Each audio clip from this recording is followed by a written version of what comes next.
Hello বন্ধুরা, প্রিয়া ইপসে কিচেনে তোমাদের সবাইকে স্বাগত। আজকে তোমাদের সাথে শেয়ার করলাম আলু ফুলকপি দিয়ে ভেটকি মাছের ঝোল। একবার আমার মতন করে বানিয়ে দেখো, গরম ভাতের সাথে দারুণ খেতে লাগে। রেসিপিটা ভালো লাগলে প্লিজ আমার চ্যানেলটিকে লাইক ও শেয়ার করে দিও। তবে দেখে নাও আমি এটা কেমনভাবে তৈরি করি। আলু ফুলকপি দিয়ে ভেটকি মাছের ঝোল করার জন্যে আমি নিয়েছি এখানে 500 গ্রাম ভেটকি মাছ। মাছগুলো ভালো করে ধুয়ে নিয়েছি।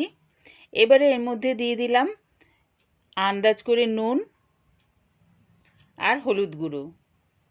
নুন হলুদটা দিয়ে ভালো করে মাছের সাথে মাখিয়ে নেব।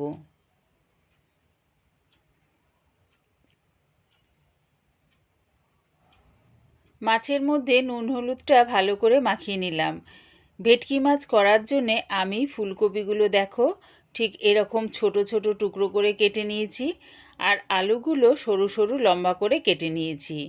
কেটে সব কিছু ভালো করে ধুয়ে নিয়েছি। গ্যাসটাকে হাই ফ্লেমে রেখে একটা কড়া বসিয়ে দিয়েছি। তার মধ্যে দিয়ে দিলাম বেশ খানিকটা সর্ষের তেল। তেলটাকে প্রথমে ভালো করে গরম করে নিলাম। ভালো করে গরম করে নিয়েই কিন্তু মাছগুলো ছেড়ো, তাহলে কিন্তু দেখবে নিচে লেগে যাবে না, মাছগুলো খুব সুন্দরভাবে উল্টে যাবে।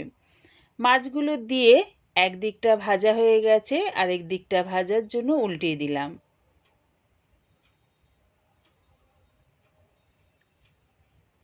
দুদিকটা ভালো করে ভাজা হয়ে গেছে, এবারে মাছগুলো আমি নামিয়ে নিচ্ছি।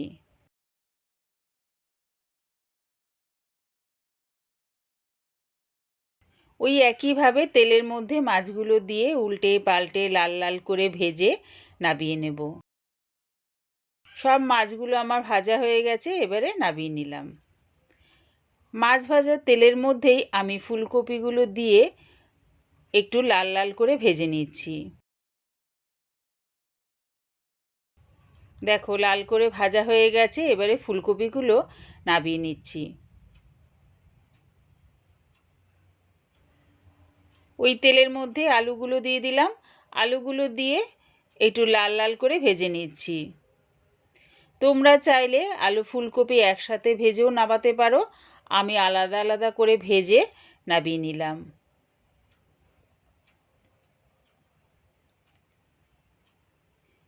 ফুলকপি আলু মাছ ভাজতে গিয়ে বেশ খানিকটা তেল কমে গেছে, তাই এর মধ্যে আরও 2 চামচের মতন তেল দিয়ে দিলাম।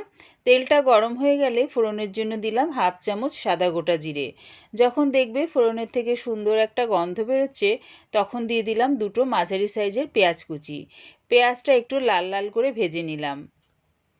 দেখো পেঁয়াজটা লাল লাল করে ভাজা হয়ে গেছে, এবার এর মধ্যে দিয়ে দিলাম 1/2 চামচ হলুদ গুঁড়ো, 1/2 চামচ জিরের গুঁড়ো, 1 চামচ লঙ্কার গুঁড়ো, ঝালটা নিজেদের স্বাদ অনুযায়ী ব্যবহার করো, 1/2 চামচ ধনের গুঁড়ো, আর দিলাম 1 চামচ আদা রসুন পেস্ট। সব কিছু একটু নাড়িয়ে চাড়িয়ে নিলাম একসাথে। এবারে দিয়ে দিলাম সামান্য একটু জল। জলটা দিয়ে ভালো করে মশলাটাকে কষিয়ে নিলাম। দেখো মশলাটা বেশ কষানো হয়ে গেছে, এবার এর মধ্যে দিয়ে দিলাম 2টো মাঝারি সাইজের টমেটো পেস্ট, আর দিলাম স্বাদ অনুযায়ী নুন। আবারও আমি ভালো করে মশলাটাকে একসাথে কষিয়ে নিচ্ছি।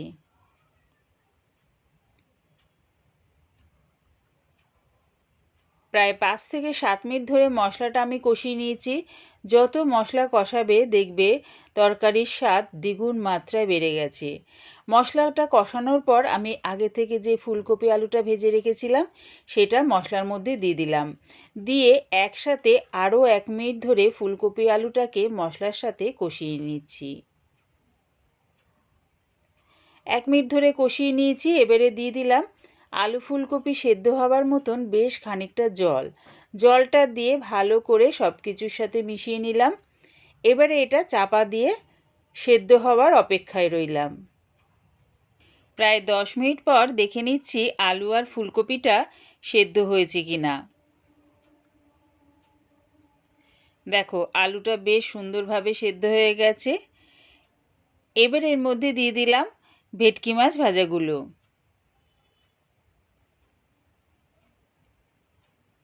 দিয়ে দিচ্ছি 1 মুঠ ধনেপাতা কুচি। মাছ আর ধনেপাতাটা ঝোলের সাথে ভালো করে মিশিয়ে নিয়ে আরও 1 মিনিটের মতন ফুটিয়ে নেব। তাহলে কি হবে, ঝোলের স্বাদ আর গন্ধ মাছের মধ্যে খুব সুন্দরভাবে ঢুকে যাবে। রেডি হয়ে গেছে আমার দারুণ স্বাদের আলু ফুলকপি দিয়ে ভেটকি মাছের ঝোল। আমার এই আলু ফুলকপি দিয়ে ভেটকি মাছের ঝোল রেসিপিটা পুরো দেখার জন্যে প্রিয়া ইপসা কিচেনের থেকে তোমাদের সবাইকে অনেক ভালোবাসা রইল। রেসিপিটা ভালো লাগলে প্লিজ আমার চ্যানেলটিকে সাবস্ক্রাইব করে দিও।